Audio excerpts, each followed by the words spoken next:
Hey, handsome. What are you doing tonight, sweetheart?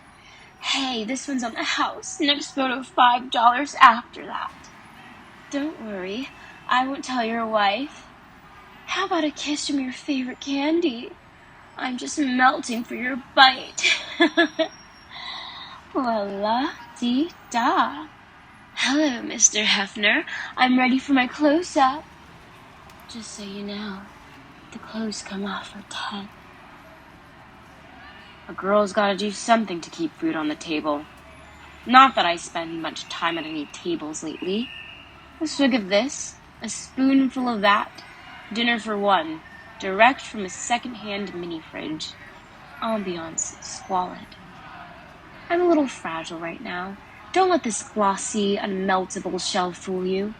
Corn syrup and food dye will only get you so far in this life. When the stars are out and the snow is gently falling, the click and poof of a pilot light can bring too much attention to the fact that you don't have a lot going on in your life. But this is only my situation for today. Tomorrow is another day. And who knows, maybe by tomorrow night I will find myself seated with Mr. himself at a very elegant table for two. The first thing I'm going to do when me and Mr. Him are seated all snuggled together is run my fingertip around the edge of my stiff cloth napkin before unfolding it.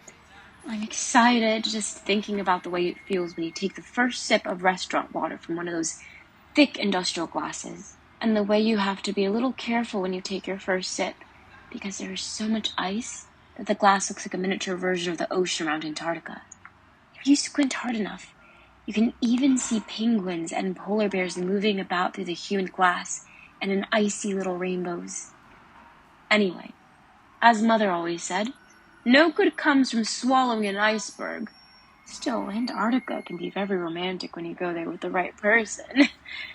Working here in Times Square, I get to see a lot of people. Millions. The profound, crazy bonus about this job is that everyone who visits New York City comes to Times Square. I don't think there's anyone else in the city who personally gets to greet every single person who steps foot in New York City. And I'm nice. I'm not one of those alcoholic fuzzies with serious anger issues who beat up toddlers from Minnesota. Also, I try to keep things high-end in my operations. As a courtesy to my clients and the city of New York, I had my outfit treated with flea and tick powder. Not to say this isn't a rough business. Everybody really needs to keep an eye out for one of those low-down, grimy Elmos and dodgy snowmen. Some of the puppet pimps can get really fierce if you venture into their turf. All this to say, there are still whores on 42nd Street. It's the same game, except now we can target kids as well. So, I know one of those millions of people is my prince. The proverbial gentleman caller is coming for me. Mr. Himself is going to come to Times Square, and maybe because he's hungry he will be drawn to me, and soon Friday night will be date night.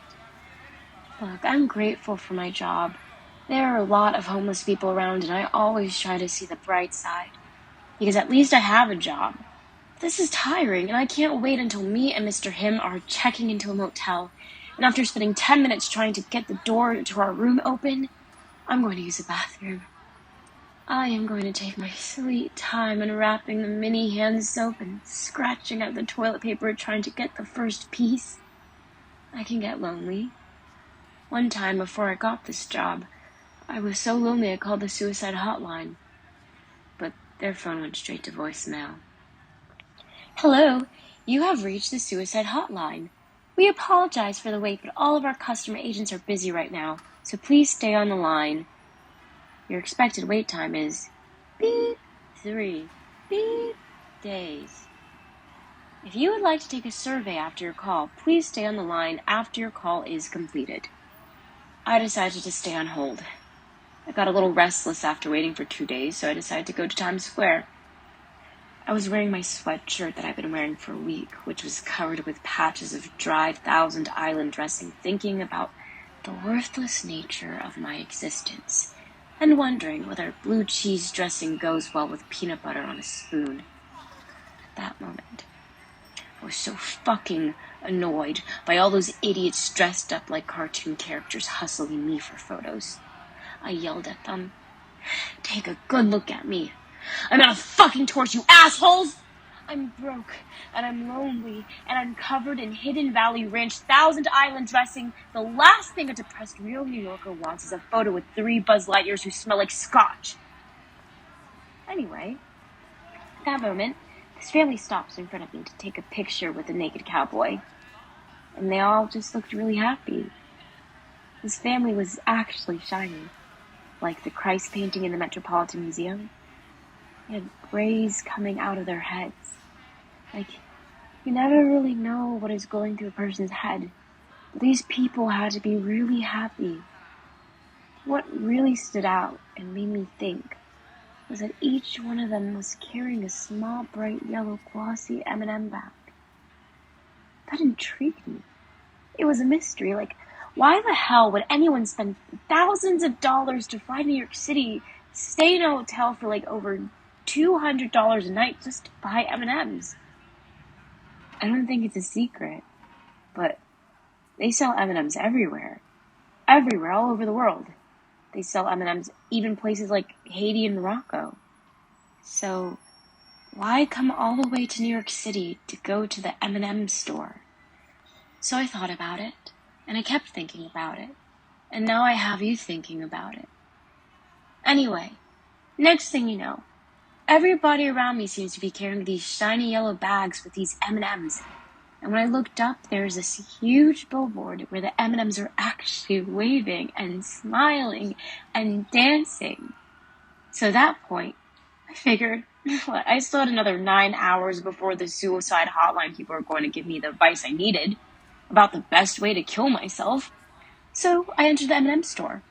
After all the people with the bags were really happy.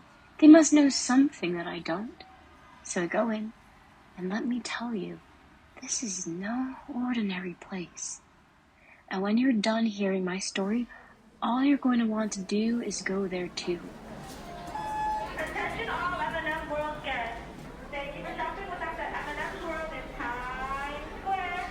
And remember, one for all and all for fun. So, the first thing you see when you walk in is a guard checking you out to make sure you aren't a shoplifter. But the second thing is this giant M&M dressed exactly like John Travolta in a white Saturday Night Fever suit. And they even have some disco balls. That's right, a dream come true. A dream come true. You know, they have taken away so much of what was great about New York City. The nightclubs, the artists, the diners, the peep shows, my job, my home. So when I saw that giant John Travolta M&M, and let's pause to realize you have to know the oddly dark and gritty film Saturday Night Fever to get the joke. Twirling around in that candy palace, I just had to start dancing with him. It was magical. It was a reminder that we are durable like these little candies. And like love itself, all great things come in small packages. So that was my God moment. I didn't need the suicide hotline anymore. I realized if I could just become one with the M&M, all my problems would be solved. Think about it. Look at me. It just says M, right? But everybody knows M&Ms travel in pairs, right? That's why they're called M&Ms, because every M has got another M. Out of the millions of people who will cross my path, I've got to believe that just when I think there's no hope for a girl like me, one of those people will be my Clark Kent, a mild-mannered photographer. Then after he pays me $5 for his photo, and well, the rest is a love story waiting to be written.